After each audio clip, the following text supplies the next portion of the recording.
الناس من الظلمات إلى النور আমার আল্লাহ রাব্বুল আলামিন কুরআনুল কারীমের 29টা সূরা ওই সূরার শুরুতে আল্লাহ রাব্বুল আলামিন এই রকম আল হুরুফ আল মুকাত্তাআত ব্যবহার করেছেন যেগুলো জায়গাতে আল্লাহ রাব্বুল আলামিন বিচ্ছিন্ন অক্ষর দিয়েছেন আর বান্দাদেরকে জিজ্ঞাসা করতে আল্লাহ রাব্বুল আলামিন জিজ্ঞাসিত করেছেন বলো তো বান্দা এটার অর্থ কি কিয়ামত পর্যন্ত মুফাসসিররা যারা কোরআনের পণ্ডিত ছিলেন কোরআনকে ব্যাখ্যা করেছেন কোরআনের তাফসীর বলেছেন তারা একটাই উত্তর দিয়েছেন আল্লাহু আলামু বিমুরাদি আমরা জানি না আল্লাহ রাব্বুল আলামিন ছাড়া এর অর্থ আর কেউ বলতে পারে না কিন্তু অবাক হয়ে দেখবেন আপনি কোরআনের 29টা সূরার মধ্যে 26টা সূরার শুরুতে আল্লাহ রাব্বুল আলামিন যে অক্ষরমালা ব্যবহার করেছেন আশ্চর্যজনক ভাবে তারপরে রব্বুল আলামিন কোরআনের পরিচয় তুলে ধরেছেন আলিফ লাম মিম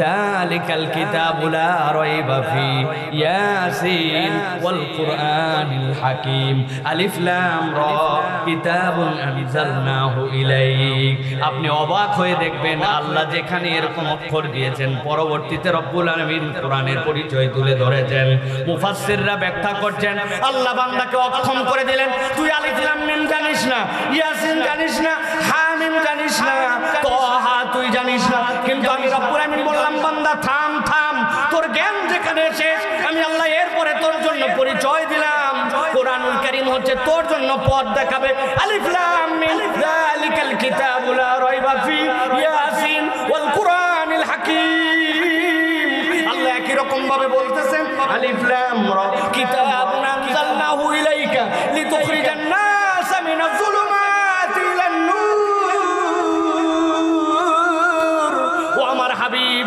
আপনার জন্য যে কিতাব দেওয়া হলো অন্য কোনো কারণ নাই এই মানুষগুলো অন্ধকারাচ্ছন্ন ছিল এই মানুষগুলো জাহালাতের সর্বশেষে পৌঁছায় গেছিল জাহালত মানে কি অন্ধকার মানুষ কেমনে অন্ধকারে পৌঁছালো আরবের বুকে তো আলো ছিল যদিও কারেন্ট ছিল না কিন্তু রাত্রি বেলা তো তারা বাতি জ্বালাতো আল্লাহ রাব্বুল আমিন বলছেন ও আমার হাবিব ওই মানুষগুলো এমন ধরনের নারীদের সাথে নির্যাতন করত ছোট শিশুদের সাথে বিয়া কিয়ামত পর্যন্ত কেউ আর এত দূর করতে পারবে না ওই মানুষগুলা ডাকাত স্বভাবের ছিল ওই মানুষগুলা আল্লাহর সাথে অন্যকে শরীক করত ওই মানুষগুলা টোটা ফাটা বিষয় নিয়ে যুদ্ধ লাগায় দিত আর ওই মানুষগুলা নেচার ছিল নারীদেরকে অসম্মান করা আর মূর্তি পূজার জন্য তারা পাগল ছিল এই যে রোগগুলা ছিল কেউ তাদেরকে মুক্তির বার্তা নিয়ে আসতে পারে নাই আল্লাহ রাব্বুল আমিন তাদেরকে বললেন কিতাবুন আনজালনাহু ইলাইক লিতুখরিজান নাস মিনাজ যুলুমাতি ইলান নূর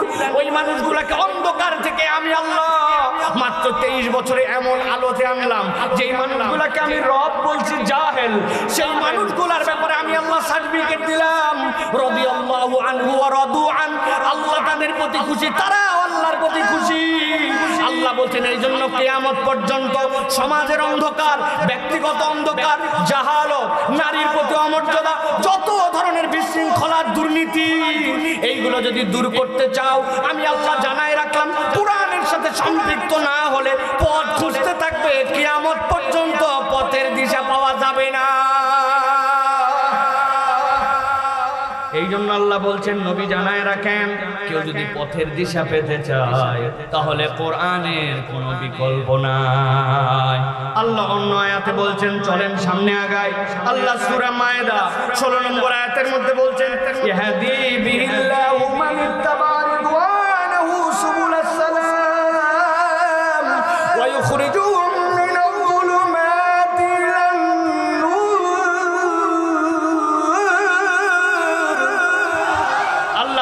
দুনিয়ার মানুষ ভালো করে জেনে রাখো তোমার সামনে অনেক রাস্তা থাকবে কিন্তু আল্লাহ বলছেন কোরআনকে পছন্দ করে নেবে আমি আল্লাহ গ্যারান্টার হলাম ইয়াহদি বিহিল্লাহু মান ইত্তাবা রিদওয়ানাহু সুবুলাস সালাম এই পথটাকে যে ব্যক্তি বেছে নেবে রব তার জন্য হেদায়েত বের করে দিবে ওয়া ইখরিজুহুম মিনাজ যুলুমাতি ইলান নূর ওই মানুষগুলো অন্ধকারে থাকবে কিন্তু আমি আল্লাহ আলোর দিকে তাদেরকে নিব আর বান্দা যেন জেনে রাখে এই আলোটা সেই আলো নয় একবার এই আলোতে যার অন্তরটা থই থই করে উঠবে ওই বান্দাটার জন্য আমি রব্বুল আমিন কবরে যাবে দুনিয়ার মানুষ দেখবে তারে তো বাঁশ দিয়ে কার্পেট দিয়া তারে আমি ঢাকায় দিয়ে আসলাম, আহারে ভিতরে কোনো আলো নাই। কিন্তু আল্লাহ বলছেন যে একবারে কোরআনের সাথে সম্পৃক্ত হবে, কবরে নামতে দেরি, প্রশ্ন উত্তর তো তার জন্য রেডি। এরপরে রব্বুল আলামিন জান্নাত থেকে তার জন্য একটা দরজা খুলে দিবেন। কিয়ামত পর্যন্ত ওই বান্দাকে এমন ঘুম পাড়ায় দিবেন, ওই বান্দা কিয়ামতের দিনে উঠার পরে ডিস্টার্ব ফিল করবে, কেন আমারে উঠানো হলো। আল্লাহ বলছেন ওই আলোর পথ, ওই জীবনের সম্পৃক্ততা, ওই শান্তির রাস্তা তুমি যেখানে খুঁজো না কেন কোথাও পাবা না। তোমার শান্তির রাস্তা পেতে চাইলে কোরআনের সাথে তোমাকে সম্পৃক্ত হওয়া লাগবে। বলি তো ঠিক, কিন্তু যখন সময় আসবে তখন এক কাপ চা আর এক বিড়ি দিয়ে ইমান বিক্রি, এইটাও ঠিক, এইটাও ঠিক, সব দিকে দেখি ঠিক। তাহলে ভালো করে খেয়াল করেন, আল্লাহ রাব্বুল আলামিন আপনাকে আমাকে মূলত বুঝাতে চান বান্দা তোমার জন্যই কোরআন দিলাম, এই কোরআনের সাথে তোমার জন্যই সম্পৃক্ত হতে হবে। তাহলে আমরা বিশ্বাস করি রব্বুল আলামিনের কাছে যদি আমরা আলো পেতে চাই, কোরআনুল কারীমের সাথে সম্পৃক্ত না হলে আমাদের কোনো উপায় নাই। ঠিক না? ঠিক না? এটা হলো এক নম্বরে। চলেন সামনে আগাই। আল্লাহ রাব্বুল আলামিন বলছেন বান্দা এটা তো গেল তোমার এক নম্বর, কিন্তু কোরআনের সাথে সম্পৃক্ত হওয়ার জন্য এর থেকেও গুরুত্বপূর্ণ বিষয় তোমার জীবনে আছে। আল্লাহ বলছেন কোন ব্যক্তি যদি তার জীবনের উদ্দেশ্য জানতে চায় যে আমার জীবনের উদ্দেশ্যটা কি, আল্লাহ রাব্বুল আলামিন বলছেন জীবনের উদ্দেশ্য জানতে চাইলে কোরআনুল কারীমের সাথে সম্পৃক্ত না হলে সে জীবনের উদ্দেশ্য বুঝতে পারবে না। দেখবেন দুনিয়ার বুকে, দুনিয়া এখন হচ্ছে প্রতিযোগিতার দুনিয়া। আপনাকে সব জায়গায় প্রতিযোগিতার মধ্যে লাগাইছে, কে কার থেকে বেশি প্রতিযোগী হয়ে উঠতে পারে। ইসলামের কনসেপ্টই তো এইটা না। ইসলামের কনসেপ্ট হচ্ছে সহযোগিতা, আর আপনারে তারা লাগাইছে প্রতিযোগিতার মধ্যে। আল্লাহ রাব্বুল আলামিন বলছেন সূরা মুলকের মধ্যে আল্লাযী খালাকাল মাউতা ওয়াল হায়াতা লিয়াবলুয়াকুম আইয়ুকুম আহসানু আমালা। জানায়াত, কিন্তু ভিন্ন ভাবে আমরা জানি। দেখেন তো কি বলতেছেন আল্লাহ। আল্লাহ বলছেন আল্লাযী খালাকাল মাউতা, আগে আল্লাহ জীবনের কথা বলেন নাই, আল্লাহ বলতেছেন আল্লাযী খালাকাল মাউতা ওয়াল হায়াতা লিয়াবলুয়াকুম আইয়ুকুম আহসানু আমালা। ও দুনিয়ার মানুষ, যিনি তোমাদের মৃত্যু দিলেন, মুফাসসিররা ব্যাখ্যা করছে কেন আল্লাহ রাব্বুল আলামিন এই কথা বললেন। অনেক কারণ থাকতে পারে, কিন্তু তার অন্যতম একটা কারণ মূসা আলাইহিস সালামের নাম শুনছেন আপনারা? আল্লাহ বললেন মুসা আপনি যান, যাওয়ার পরে ফেরাউনের কাছে দাওয়াত নিয়ে যান।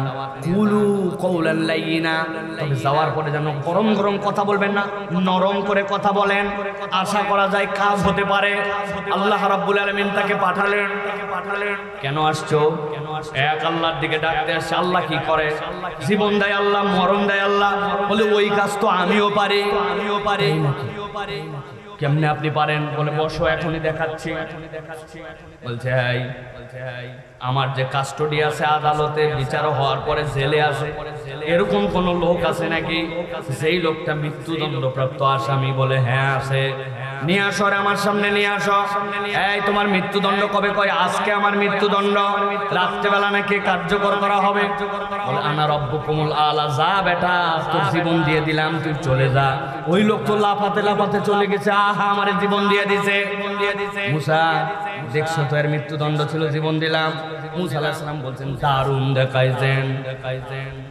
এবার বলে এরকম কোন লোক আছে নাকি যেইটার এখন পর্যন্ত মৃত্যুদণ্ড হয় নাই কিন্তু গ্রেফতার আছে? বলছে এরকম অসংখ্য লোক ধরা আছে যেইগুলো এখনো মামলায় শুরু হয় নাই, আগে গণগ্রেফতার করে নিয়ে আসা হয়েছে, পরে মামলা দেওয়া যাবে। আবার ঠিক বলেন কেন?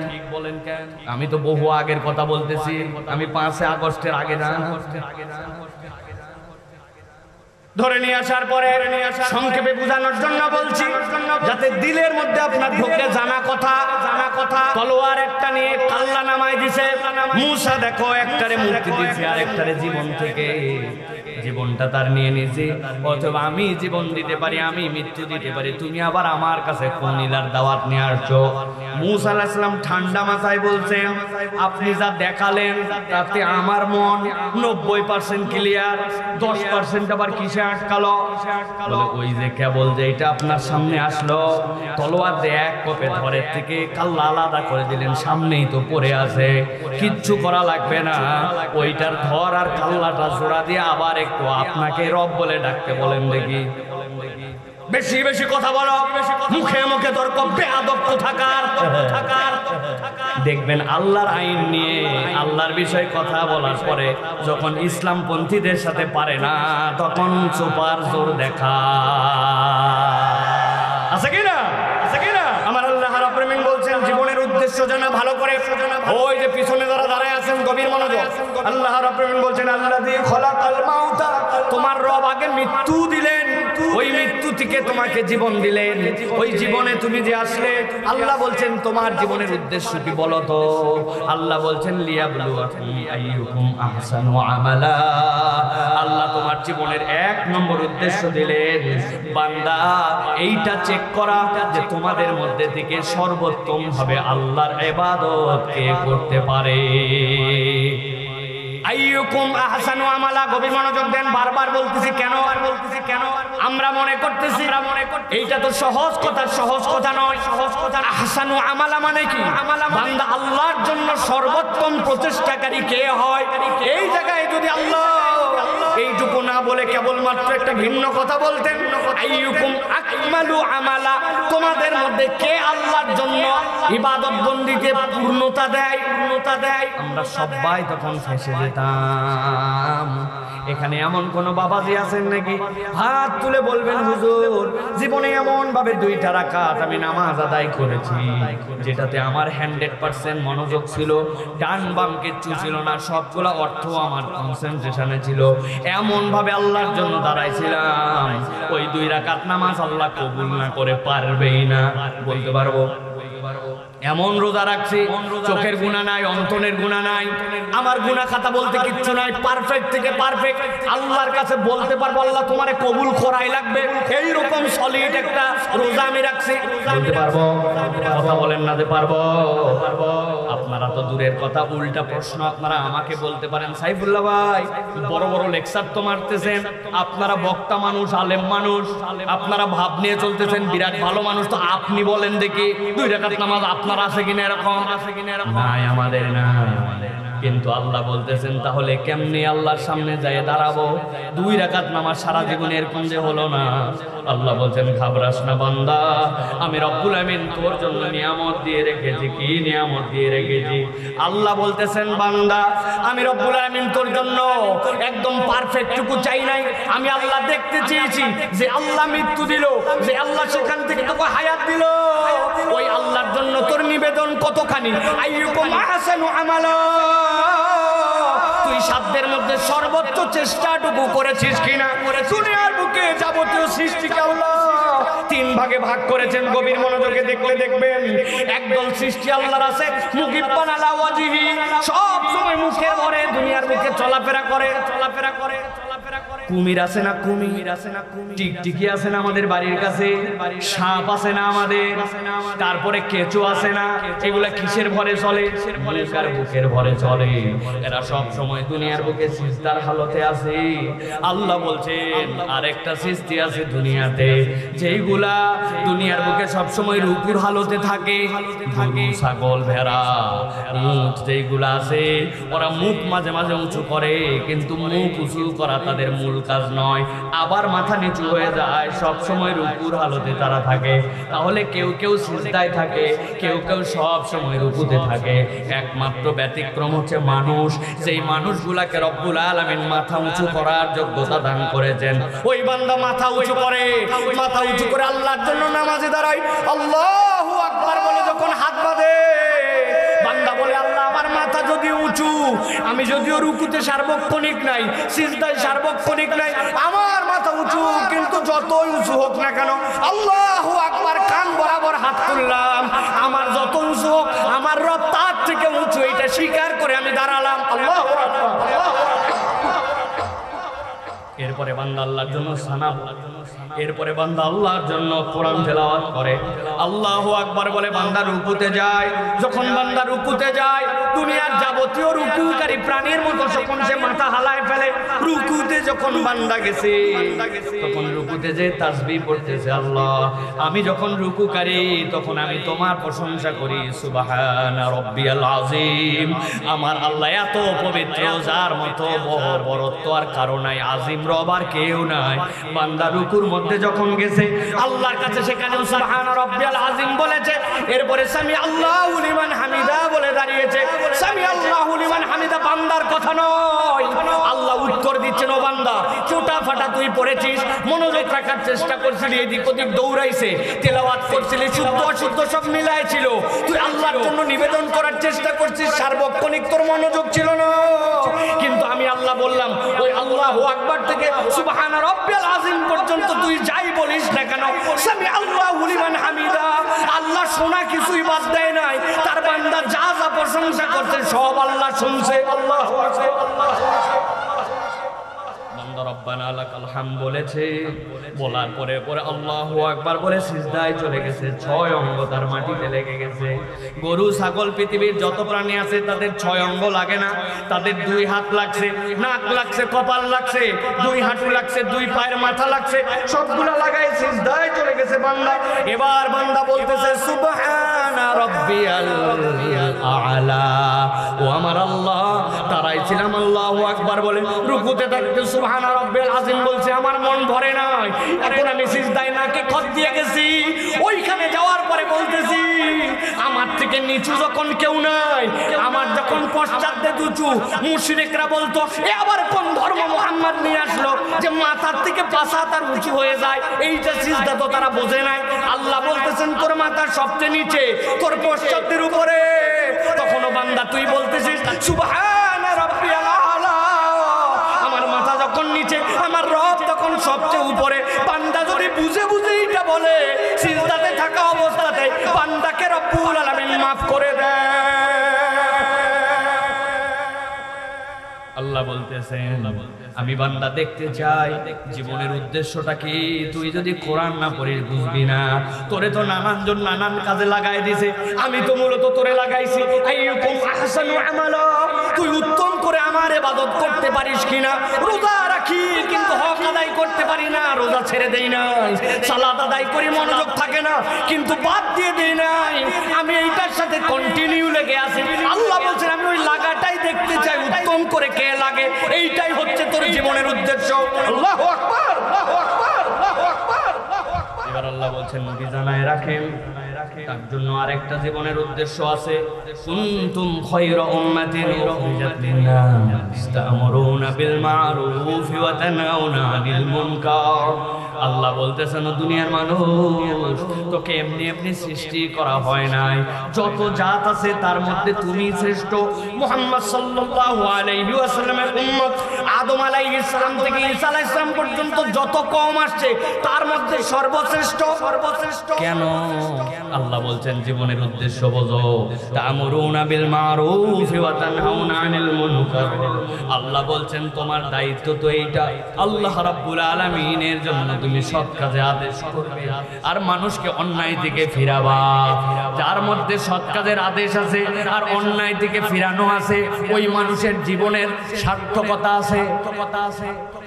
কিন্তু একটু বুকে হাত দিয়া যারা এই যে আবেগ নিয়ে মাঠের মধ্যে গরমের মধ্যে বসে কোরআন শুনতেছেন, বলেন তো আমাদের সমাজে কি সৎ কাজের আদেশ আর অন্যায়ের ফিরানিটা চলমান আছে? কিছু সৎ কাজ থাকলেও অন্যায় থেকে কেউ ফিরায় না, উল্টা বলে বাবা ঝামেলা বাড়ানির দরকার নাই। ঠিক না? কই খাবুলা তো মাহালুকে আছে না ভাই? তার মানে কি সে জীবনের উদ্দেশ্যটা এখনো বোঝে না। ছোট্ট একটা উদাহরণ দিব। সারা জীবন মাথার মধ্যে এটা ঢুকাই নিয়ে রাখবেন। সৎ কাজের আদেশ, সাথে যদি অন্যায় থেকে ফিরানো না থাকে সমাজ কি হতে পারে? বহুবার বলেছি, আরো একবার আপনাদের কাছে বলি, একটা মসজিদ রাস্তার থেকে মসজিদটা একটু উঁচু, 3টা ধাপ দিয়ে মসজিদে ওঠা লাগে। এরকম অনেক মসজিদ আছে না ভাই? মসজিদের সিঁড়ি আছে না? ফজরের নামাজের সময় ইমাম সাহেব আসছে, আসার পরে দেখে হায় আল্লাহ, মসজিদের সবচেয়ে উপরের ধাপ যেটা, ওই ধাপের মধ্যে একটা বড় কুত্তা মইরে শুয়ে আছে। চিন্তা করছে নাউজুবিল্লাহ, কুত্তা মরার আর জায়গা পেল না। হুজুর জুতা নিচে রাখে দ্বিতীয় ধাপের থেকে প্রথম ধাপে না উঠে লাফ দিয়ে ভিতরে গেছে। আস্তাগফিরুল্লাহ বলে যে কয়টা মুসল্লি আসছে সবাই বলছে আস্তাগফিরুল্লাহ, কুত্তা মরার জায়গা পাইল না, সবাই ভিতরে গেছে। ফজরের পরে হুজুর বলছে বাবারা নামাজ পড়ে শর্ট করে চলে যায় না, দেখছেন তো কি ঘটনাটা ঘটছে, কুত্তা মরার জায়গা পায় নাই, মরছে তো মরছে ওই সিঁড়ির উপরে। ফজরের পরে দোয়া হবে, কুত্তা সরানোর জন্য বসবেন সবাই।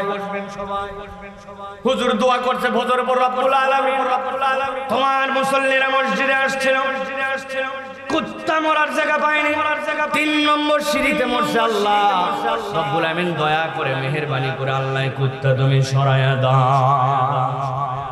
এই দোয়া করে ফজরের নামাজ লোকজন লাফ দিয়ে পাড়া দিয়ে চলে গেছে। ওই দিন ছিল কঠিন সূর্যের দিন, বাপরে গরম। জোহর হতে হতে সূর্যের আলো লাগা একদম কুত্তার পেট ফুলে একটা মাত্র লিক হয়ে গ্যাস বাড়াইছে। জোহরের সময় যারা আসছে তারা তো গন্ধে অবস্থা খারাপ, নাক ধরে লাভ দিয়ে ভিতরে গেছে।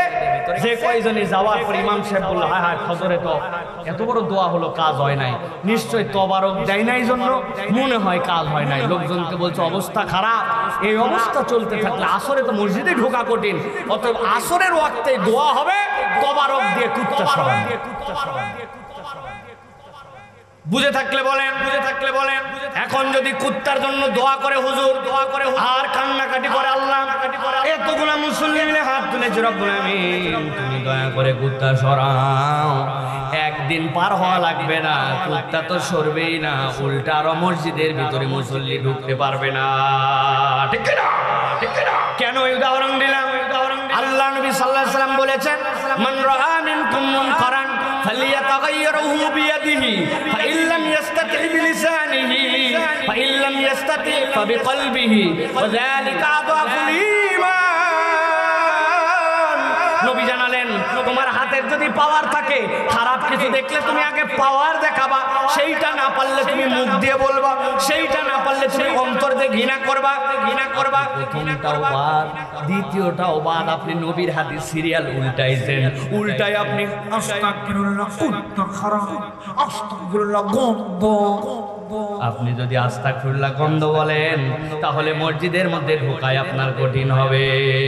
এই জন্য তা'মুরুনা বিল মারুফি ওয়া তানহাউনা আনিল মুনকার, অন্যায় যেখানে হবে মুসলমান সেখানে পাওয়ার ক্রিয়েট করবে, যদি পাওয়ার না থাকে মধ্যে প্রতিবাদ করবে। সমাজ থেকে যদি অন্যায়ের প্রতিবাদকারী চলে যায় আর সমাজ থেকে যদি অন্যায়ের বলার লোক যদি কমে যায় তাহলে ওই সমাজটা এমন দুর্গন্ধের হবে, মসজিদে ঢোকা যেরকম কঠিন ওই সমাজে বসবাস করাও কঠিন হবে। ঠিক না? অমুকের বাচ্চাটা গাঁজা খায় আপনি জানেন, উনি বলে না, কারণ কি উনি বহু আগে গাঁজা খাওয়া বাদ দিয়েছে, উনি এখন ফেন্সি খায়। ঠিক না? এই জন্য ওই লিডাররা আর কথা বলতে পারে না। এই জন্য আপনাকে চয়েস করতে হবে ইসলামের পক্ষে কে, আল্লাহর পক্ষে কে, সৎ কাজের আদেশ দিতে ভয় পায় না কে, অন্যায় থেকে জীবন বাজি রাখে ফিরায় কে, আগামীর বাংলাদেশে আমার লিডার হবে সে। ঠিক না? আমি কি কোনো দলের পক্ষে বলছি ভাই? আল্লাহ রাব্বুল আমিন এই জন্য বলছেন অন্তর থেকে তোমার ঘৃণা করা এবং সৎ কাজের আদেশ এবং অন্যায় থেকে ফিরানো, এইটা হচ্ছে আল্লাহ রাব্বুল আমিন বান্দার মধ্যে তখনই বুঝ দিবেন যখন বান্দা নিজেকে কোরআনের সাথে সম্পৃক্ত করবে। তাহলে দুনিয়ার বুকে আমাদেরকে জীবনের উদ্দেশ্য জানাই হচ্ছে কোরআন, ঠিক কিনা? তাহলে কোরআনের সাথে সম্পৃক্ত হওয়ার প্রয়োজন কয়টা? ভুলে গেছেন কয়টা? বলছি কয়টা? বাকি আছে কয়টা? চলবে চলেন। 3 নম্বরে দুনিয়ার মানুষ যদি কুরআনুল কারীমের সাথে সম্পৃক্ত না হয়, আল্লাহ রাব্বুল আলামিন বলছেন প্রত্যেকটা মানুষের জীবনে একটা সত্যতার অনুভব আছে, একটা সততার অনুভব আছে। কোরআন ছাড়া আপনাকে কেউ কখনো সততার অনুভব দিতে পারবে না। আপনি যতই ফিলিংস নিয়ে ঘোরেন না কেন, আপনি যদি কোরআনের বিধানের প্রতি পূর্ণাঙ্গ বিশ্বস্ত না হন, তাহলে কোরআন ছাড়া কেউ আপনাকে হৃদয়ের মধ্যে সততার অনুভব দিতে পারবে না। আমার কথা নয়, আল্লাহ রাব্বুল আমিনের কথা। আল্লাহ বলছেন আল্লাযীনা ইউমিনুনা বিল গায়বি ওয়া ইউকিমুনাস সালাতা ওয়া মিম্মা রাযাকনাহুম ইউনফিকুন। আল্লাহ বলছেন দুনিয়ার মানুষ ভালো করে বুঝে নাও, আল্লাযীনা ইউমিনুনা বিল গায়ব, যারা আল্লাহ রাব্বুল আমিনের গায়বে বিশ্বাস করে। গায়বে বিশ্বাস মানে কি? যেইটা আমার মাথায় ধরে ওইটাও মানি, যেইটা আমার মাথায় ধরে না ওইটাও মানি। ওর নাম হচ্ছে ঈমান, ঠিক কি না? আর কতগুলো লোক আছে দেখবেন ইসলামের বিধিবিধান নিয়ে যুক্তি তর্ক করে, আল্লাহর বিধান তাদের পছন্দ হয় না। নামাজের ইসলাম মানে, রোজার ইসলাম মানে, মাঝে মাঝে প্রয়োজন পড়লে হজের ইসলাম মানতেও রাজি আছে।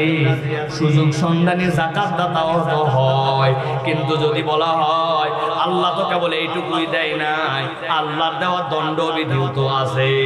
আল্লাহর দেওয়া তো আল্লাহর পক্ষ থেকে দুনিয়া চালানোর নীতিমালাও তো দেওয়া আছে। এই কথা বললে ওই লোকেরা সাথে সাথে দল আর পার্টি খুঁজে। আছে কিনা? প্রিয় ভাইরা, অনুভব করেন ভালো করে। 2টা উদাহরণ দেব আপনাদের জন্য। হৃদয় থেকে কল্পনা করেন সত্যতার অনুভবটা ইসলামের বিধান দিয়ে কেমনে হয়।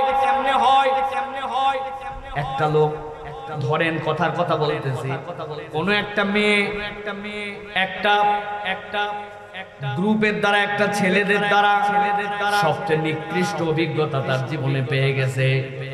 তার প্রতি সবচেয়ে বেশি দুনিয়ার সেরা জুলুমটা তার প্রতি হয়ে গেছে। ধরেন বলছি, এখন এইটা যখন হয়েছে, হওয়ার পরে সেই বোনটা উদ্ধার হয়েছে, হওয়ার পরে বাড়িতে নিয়ে আসছে। এখন তার একটা ভাই আছে, সিসি ক্যামেরা ফুটেজ থেকে প্রমাণ পাওয়া গেছে যে এই মহিলাটার সাথে এই 3 জন লোক এই কাজটা করছে।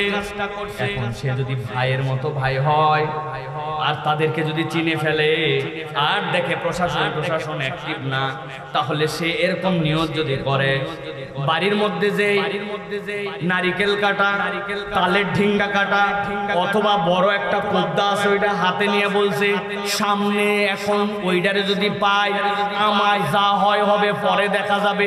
আরে আমার বোনের সাথে যে খারাপ আচরণ করছে তার কল্লার থেকে ঘর আলাদা করব আগে, তারপরে আমি দুনিয়ায় আছি কিনা আছে। এরকম কথা যদি বলে, এরকম যদি ইমেজে যায়, তাহলে ওই ছেলেটা যদি এই কাজ করে, এটা কি যৌক্তিক না যৌক্তিক? তার ভাষায় আমার বোনের সাথে এরকম অন্যায় হয়েছে, আমি এটা সহ্য করব না। অতএব সে দৌড়ায় চলে যাচ্ছে, তাকে শেষ করে ফেলবে দুনিয়ার থেকে।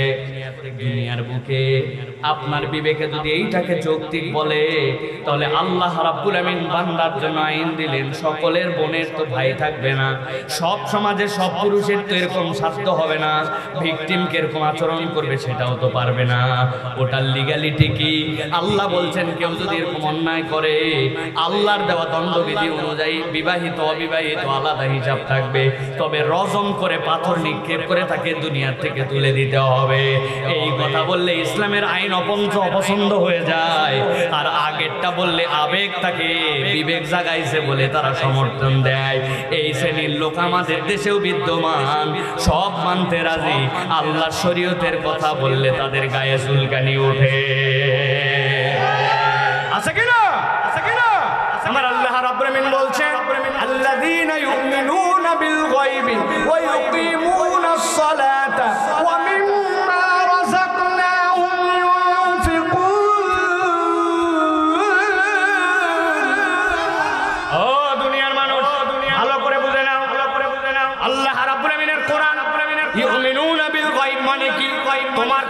বানাই বানাই বিশ্বাসের সুযোগ নাই। কোরআন মানা মানে কোরআনে পূর্ণ মানা, ঠিক কি না? ঠিক কি না? আপনারা ঠিক বলেন না? আমি একটা কালেমা বলবো, দেখি আপনাদের কার কার মুখস্থ আছে। যাদের মুখস্থ আছে আমার সাথে পড়বেন, যাদের নাই পড়ার দরকার